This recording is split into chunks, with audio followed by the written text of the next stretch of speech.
अब हम बात कर रहे हैं कि इस वेबसाइट के अंदर ये जो ब्लॉग है इसको डायनामिक किस तरह बनाया जा सकता है। ठीक है, एक ASP.NET MVC का ये एक्शन है ब्लॉग। ठीक है, सिंपल एक हमारा कंट्रोलर है, उसके अंदर एक एक्शन है ब्लॉग के नाम से। ठीक है, तो यहाँ ब्लॉग्स आ रहे हैं इस व्यू के ऊपर। हम इसके लिए डायनामिक एप्लीकेशन हम शुरू करने जा रहे हैं। सबसे पहले मैं एक डेटाबेस बनाता हूँ, एक न्यू डेटाबेस, और उस डेटाबेस का मैं नाम रखूँगा, मैंने ब्लॉग DB नाम रखा। इसको आप सेव कहाँ करेंगे? मैं इसको अपने ही प्रोजेक्ट में, जहाँ पर मेरा प्रोजेक्ट सेव है, ई ड्राइव के अंदर, अफनान के अंदर, मुस्टैच ऐप के अंदर मैं इसको सेव कर लेता हूँ, इसकी LDF फाइल भी। तो अब डेटाबेस की फाइलें भी मेरे अपने पास है। इस डेटाबेस में मैंने नया टेबल बनाना, राइट क्लिक किया, न्यू टेबल। टेबल का कॉलम नंबर 1 मैंने कहा जी ब्लॉग ID इंटीजर, ब्लॉग का नेम या ब्लॉग का टाइटल, varchar मैक्सिमम, ब्लॉग की डिटेल्स, ब्लॉग इमेज,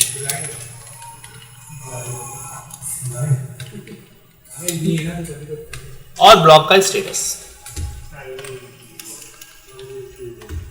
इसको 10 इंटीजर से रखा कि 0 से लेकर 255 इसकी जो है वो हमारे पास लेंथ होती है। प्राइमरी की बना दिया मैंने, और इसकी आइडेंटिटी स्पेसिफिकेशन को भी यस कर दिया। तो ब्लॉग की ID 1 से स्टार्ट होगी और 1 का ही इंक्रीमेंट होगा।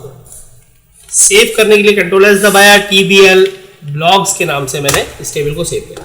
ओके, अब इस टेबल में मैं कुछ डेटा इंसर्ट कर लेता हूँ। मैंने कहा एडिट टॉप 200 रॉस। ठीक है, ये है मेरा डेटा,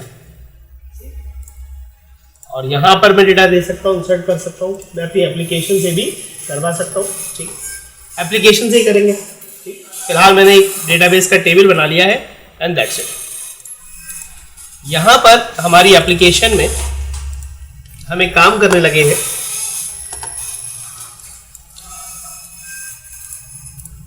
हमारे पास जब भी डेटाबेस की बात होगी तो हम मॉडल से इसका काम लेंगे। अभी हम डेटाबेस फर्स्ट पे बात कर रहे हैं। डेटाबेस फर्स्ट अप्रोच का मतलब यह है MVC में कि आपका डेटाबेस पहले से बना हुआ हो और आप उसके जरिए से मॉडल्स जनरेट करें। मैंने मॉडल्स पे जाकर राइट क्लिक किया, ऐड किया न्यू आइटम। जब आप C# पढ़ रहे थे तो आपने देखा था कि किस तरह से एंटिटी फ्रेमवर्क ऐड होता है, तो बिल्कुल वही स्टेप्स है। न्यू आइटम आप ऐड करेंगे, आप जाएंगे डेटा के ऊपर, और डेटा पर जाने के बाद ADO.NET एंटिटी डेटा मॉडल आप ऐड करेंगे। ठीक है, वही सिंपल स्टेप। मॉडल आपने ऐड किया तो यहाँ पर आपसे पूछा जाएगा कि किस किस्म का मॉडल आप बनाना चाहते हैं। तो हमने कहा भाई EF designer from a database, एक एग्जिस्टिंग डेटाबेस से EF designer entity framework designer use करेंगे। नेक्स्ट किया तो यहाँ पर ये आपसे लॉगिन करवाएगा कनेक्शन के लिए। तो मैंने कनेक्शन जनरेट किया, सर्वर का नाम है हमारे .SQL server authentication, user name SA और पासवर्ड 1234। जैसे हमने इस टेक्स्ट बॉक्स को बिलर किया, छोड़ा, तो ये लॉगिन हो गया होगा डेटाबेस। अच्छा, लॉगिन नहीं हुआ, लॉगिन फेल। ऐसे पे लॉगिन नहीं हो रहा तो एक्चुअली SQL सर्वर का नाम हमें चेक करना पड़ेगा। इसका तरीकाकार क्या है कि अगर आपकी सर्वर का नाम वगैरह आपसे मिसकन्फिग्रेशन हो रही है तो आप यहाँ देखें, ये आपके सर्वर का नाम आ रहा है जहाँ पे आपने डेटाबेस कनेक्ट किया था। ठीक है, आप इसको यहाँ से जो है वो कॉपी भी कर सकते हैं और सर्वर को स्टॉप भी कर सकते हैं। डबल क्लिक आप करेंगे तो ये देखें हमारे पास 3RF-PH72, आप यहाँ से जाकर इसको सिलेक्ट करें। ठीक है, अब आप देखेंगे तो ये लॉगिन हो चुका होगा। ठीक है, और डेटाबेस आपको आ गया ब्लॉग DB के नाम से। राइट, ये डेटाबेस आपने लिया और आपने टेस्ट किया, कनेक्शन ठीक हो गया, ओके।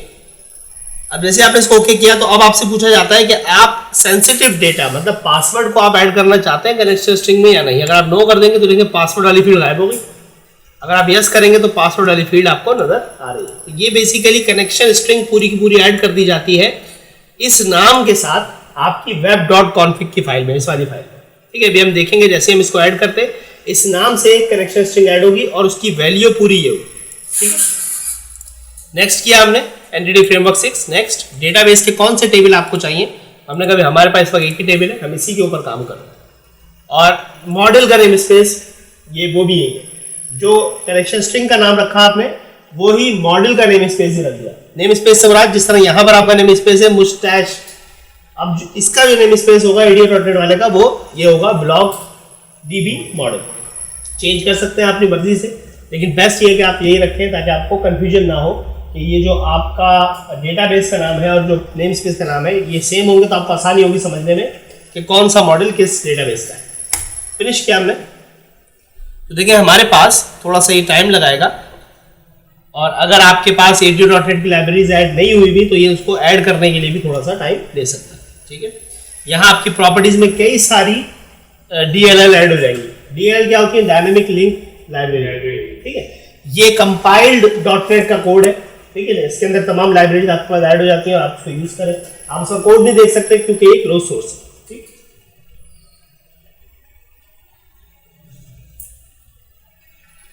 अच्छा भाई देखिए रेफरेंसेस में कई सारी हमारे पास DLL ऐड हो गई जिनकी जरूरत थी, जिस तरह system.data इसकी जरूरत थी, system.drawing इसकी भी जरूरत थी क्योंकि ये ड्रॉ करना था ना। ये जो फाइल हमारे सामने आई है इसका एक्सटेंशन है मॉडल 1 का एक्सटेंशन है EDMX। EDMX का मतलब है एंटिटी डेटा मॉडल। ये एंटिटी डेटा मॉडल की हमारे सामने एक डायग्राम है, बिल्कुल हमारे टेबल की तरह। अगर गौर करें जैसा हमारा टेबल था बिल्कुल वैसी है। ओके, अच्छा इसको मैंने बंद कर दिया। अच्छा, अब आप देखेंगे कि मैं उस पेज को जो हमने ऑलरेडी बनाया हुआ स्टैटिक उसको डायनेमिक कैसे करते हैं। हमारे पास ये ब्लॉग का व्यू है जिस पर हमने ब्लॉग दिखाने कहां से हमारे डेटाबेस, राइट। यहां पर आकर इस ब्लॉग पर आकर आप एक चीज और गौर करेंगे कि जो हमारा मॉडल है जिसका नाम है TBL ब्लॉग हमारा टेबल है, और जो हमारा मॉडल है उसका नाम है हमारे पास ब्लॉग DB एंटिटीज। ये हमारा मॉडल है। ठीक है, ये डेटाबेस है और ये एक टेबल है। तो ये जो मॉडल है ये हमारे पास मॉडल्स के फोल्डर के अंदर। ठीक है, तो अगर मैं यहां ब्लॉग DB को एक्सेस करना चाहूंगा तो देखिए एक्सेस नहीं हो रहा। ठीक है, अगर इसको एक्सेस करना है तो हमें क्या करना पड़ेगा? हम कहेंगे हमारा जो नेम स्पेस है मुस्टैश डॉट मॉडल्स का फोल्डर डॉट उसके अंदर ब्लॉग DB मिल गया। तो इतना बड़ा नाम ऐड करने की बजाय आसान तरीका कार क्या है कि आप जिस तरह से C# में दीगर नेम स्पेसेस ऐड करते हैं इस तरह आप यहां पर ऐड करें यूजिंग एप्लीकेशन का नाम डॉट मॉडल्स। तो आपके पास यहां मॉडल एक्सेस हो गए। अब उस मॉडल की तमाम क्लासेस आप यहां यूज कर सकते हैं इस पेज के ऊपर। अंडरस्टैंड? अब यहां पर आकर मैंने कहा ब्लॉग DB एंटिटीज, इसका हमने ऑब्जेक्ट बना लिया DB के नाम से equal to new blog DB entities. ये हमारे डेटाबेस का ऑब्जेक्ट बन गया। सही। अब डेटाबेस पे सिलेक्ट की क्वेरी करनी है, और सिलेक्ट भी कौन से? जिनका स्टेटस हो 1, जिनका स्टेटस हो 1। तो मैंने कहा वेरिएबल डेटा इक्वल्स टू वार करके बनाया, इसका मतलब कोई टाइप ही नहीं है इसकी। ठीक है भाई, कोई मसला? Data equal to db.tbl blogs dot to list अगर कर दूंगा तो ये पूरी लिस्ट आ गई, मतलब सिलेक्ट स्टैटिक फ्रॉम टेबल हो गया। ठीक है भाई, हमने कहा नहीं हमें तो वेयर लगाना, तो हमने वेयर लगाया। मैंने कहा डॉट वेयर, जहां पर lambda expression l dot B status equals to 1, जहां स्टेटस 1 मिले वो वाले सिलेक्ट करके लाना। ठीक है भाई, कोई सवाल? सारे के सारा डेटा उठ के हमारे पास इस वेरिएबल में आ गया, कोई प्रॉब्लम? अच्छा, इस वेरिएबल को हमने वार टाइप इसलिए बनाया कि डायनामिक है, इसमें कुछ भी आ सकता है। लेकिन अगर आपको मालूम है कि किस टाइप का है तो आप ये कर सकते हैं कि आप इसको TBL ब्लॉक के टाइप का बना ले, कोई फर्क नहीं पड़ता। ठीक है, लेकिन फिर आप इसको लिस्ट नहीं ले सकते। ठीक है, फिर आप उसको कन्वर्ट करेंगे, एरे लिस्ट बनाएंगे। तो मैं इसको फिलहाल आसान तरीके से आपको करवाया तो ठीक है जी, आपने बाहर बना। ये जो बाइंडिंग है किसी वेरिएबल के सामने वार लिख देना, इसको कहते हैं इम्प्लिसिट वेरिएबल। ये इम्प्लिसिट टाइप है, इसमें कुछ भी रख सकते हैं। ठीक है, जैसे ही आपने कोई डेटा टाइप दे दी या कोई क्लास का नाम दे दिया तो अब उसके सामने जरूर का जरूर क्लास का ऑब्जेक्ट होना चाहिए। ठीक है, ये मैंने बनाया और इस सारे डेटा को व्यू की तरफ भेजना। अब व्यू की तरफ भेजने के लिए जो तरीकाकार है वो हमने कौन सा पढ़ा है अभी? View bag. कौन सा पढ़ा? उसी का इस्तेमाल करते हैं। मैंने कहा भाई view bag dot data equals to this data. ठीक है भाई, सिंपल हो गया। अच्छा, और आसान तरीका क्या होता कि आप बजाय इसको यहाँ वेरिएबल बनाने के आप इसको डायरेक्टली यहाँ डाल देते तो भी कोई फर्क नहीं पड़ता। अंडरस्टैंड? एक वेरिएबल बचा लिया मैंने, सिंपल। हमने कहा डेटाबेस से डेटा लाना और उसको पास कर देना। ओके, अच्छा देखो ये भी रीयूज नहीं हो रहा, ये कोड भी रीयूज नहीं हो रहा ना, तो इसका भी एक और हल है। ठीक है जी, optimization is good. Now you can see, अब डीबी की जरूरत नहीं है। मैंने कहा भाई viewback.data में डेटा कहां से लाना है, ऑब्जेक्ट बनाओ टीबीएल एंटिटी का, उसके अंदर से टीबीएल ब्लॉक में से वेयर करो और टू लिस्ट करके ले आओ। मैंने 4 लाइनों का काम 1 लाइन में कर दिया। अच्छा, हो गई रहा है सब, ऑब्जेक्ट भी बनेगा, डेटा भी उठेगा, viewback में भी जाएगा, तीनों वही स्टेप हैं जो पहले हो रहे थे। लेकिन अब क्योंकि मैंने ऐसा क्यों किया, क्योंकि वो जो वेरिएबल था मेरा डीबी वाला जो कि ऑब्जेक्ट था रैम के ऊपर, वो यूज करना ही नहीं था, तो मैंने उसको खत्म करके एनोनिमस कर दिया। अब जैसे ही डेटा viewback में पास होगा, वो जो ऑब्जेक्ट वहां जनरेट होगा वो फ्लश भी हो जाएगा, गार्बेज कलेक्शन अपना काम कर देगी, इसको रोकेगी नहीं रहने देगा। अंडरस्टैंड? इसको कहते हैं कोड ऑप्टिमाइजेशन। ठीक है बेटा, ये भी आप सीखेंगे आहिस्ता आहिस्ता। तो ये हमने सिलेक्ट स्टैटिक फ्रॉम कर लिया। हम ब्लॉक के पेज पे चलते हैं जहां पर हमें viewback में से क्या मिलेगा, डेटा। हम ब्लॉक के व्यू पर चलते, राइट क्लिक किया मैंने, गो टू व्यू, मैं व्यू पर आ गया। तो देखिए उस व्यू में यूएल बने हुए, यूएल बना हुआ, उसके अंदर एलआई प्रिंट होता है हर बार जब डेटा मिलता है। कहां से? 3 है ना, भी देखें 3 हमारे पास जो फ्रंट एंड पे, मैं इसको चला भी लेता हूं। फ्रंट एंड पे हमारे पास 3 आउटपुट आ रहे हैं। अच्छा, हमारे डेटाबेस में भी कुछ भी नहीं है ना, जैसे हम इसको डायनेमिक करेंगे गायब हो जाएगा। डायनेमिक करेंगे तो डेटाबेस में तो कुछ है ही नहीं, आउटपुट कुछ भी हमें नहीं मिलेगा। फिर हम डेटाबेस में डेटा डालेंगे। देखिए अभी 3 बॉक्सेस हैं, 1 2 3। ठीक है जी, ये 3 एलाइज है। अपने कोड पर चलते हैं। देखो पहला एलाई, दूसरा एलाई और ये तीसरा एलाई। इन तीनों को मैंने सिलेक्ट करके कमेंट कर दिया। ये रेजर में तरीका है कमेंट करने का, मल्टी लाइन @स्टैटिक से शुरू करें और स्टैटिक @ पे खत्म करें। ठीक है, रेजर में ही तरीका है।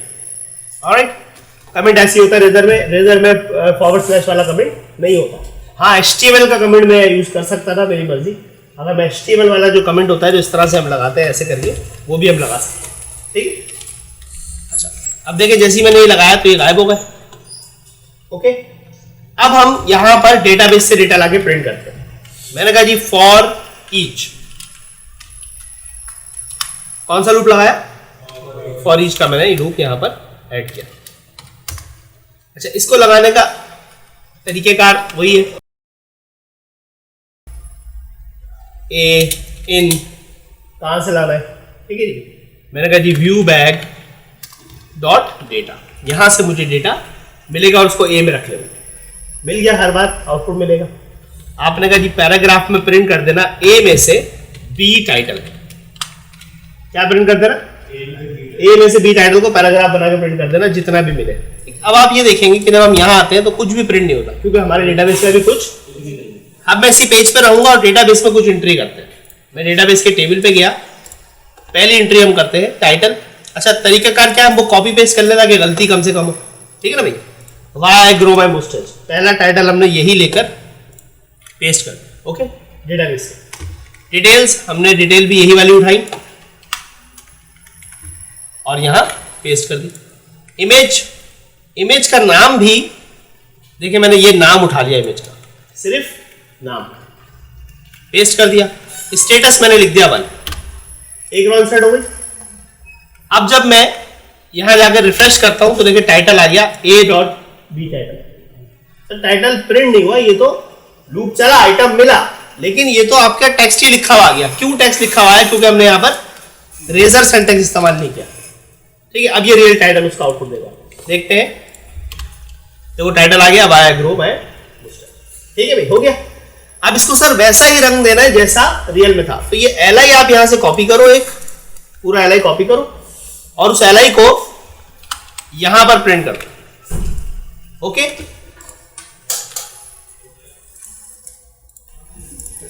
ब्लॉग में से हमारे पास प्रिंटिंग शुरू हो गई। अब मैं इसको बिल्कुल वैसा बनाना चाहता हूं, तो देखो ये एलआई हमने उठा के रखा, सेव किया, रिफ्रेश किया, तो देखिए एक आइटम आई। अब ये डायनेमिक नहीं है इस वक्त, ये क्या है, ये स्टैटिक है।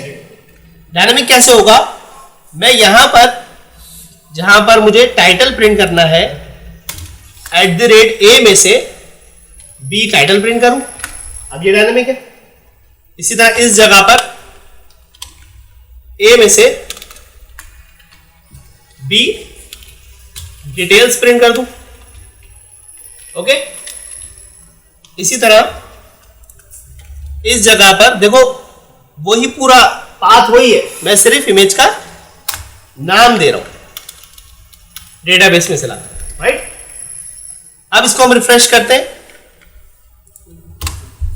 तो देखिए परफेक्टली सारा डेटा आ गया, ये डेटाबेस से आ रहा है। अब अगर हम डेटाबेस में एक और एंट्री करते हैं, नंबर 2, मैंने कहा भाई अफनान यूसुफ, ब्लॉग का टाइटल है, डिटेल है कि भाई टीचिंग MVC, और इमेज जो है हम यही वाली कॉपी कर देते हैं जो ऊपर है, ठीक है।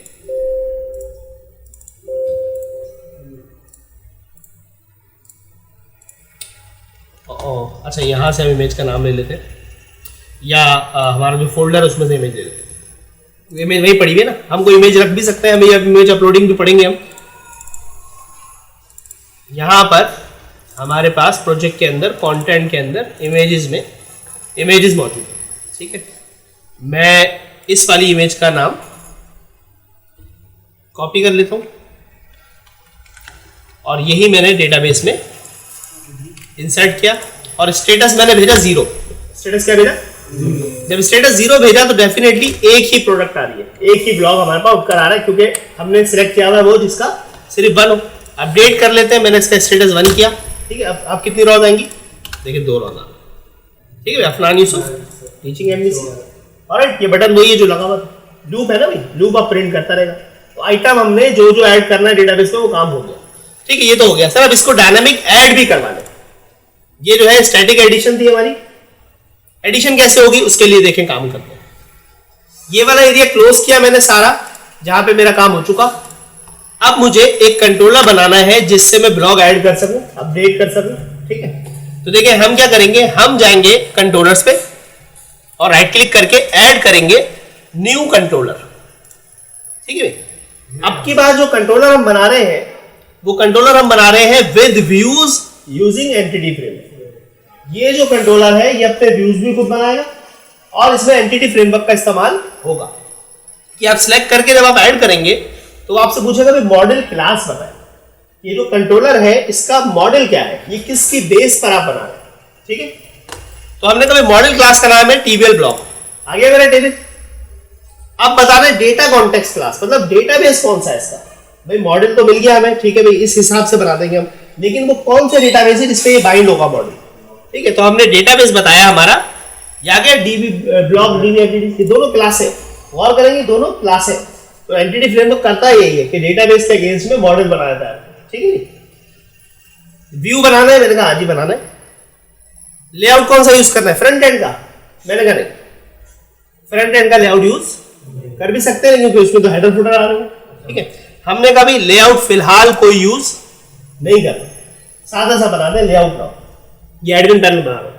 कंट्रोलर का नाम TBL ब्लॉक रखा है इसने, मैंने कहा भाई इस कंट्रोलर का नाम रख दिया ब्लॉक, कंट्रोलर का नाम क्या रख दिया ब्लॉक।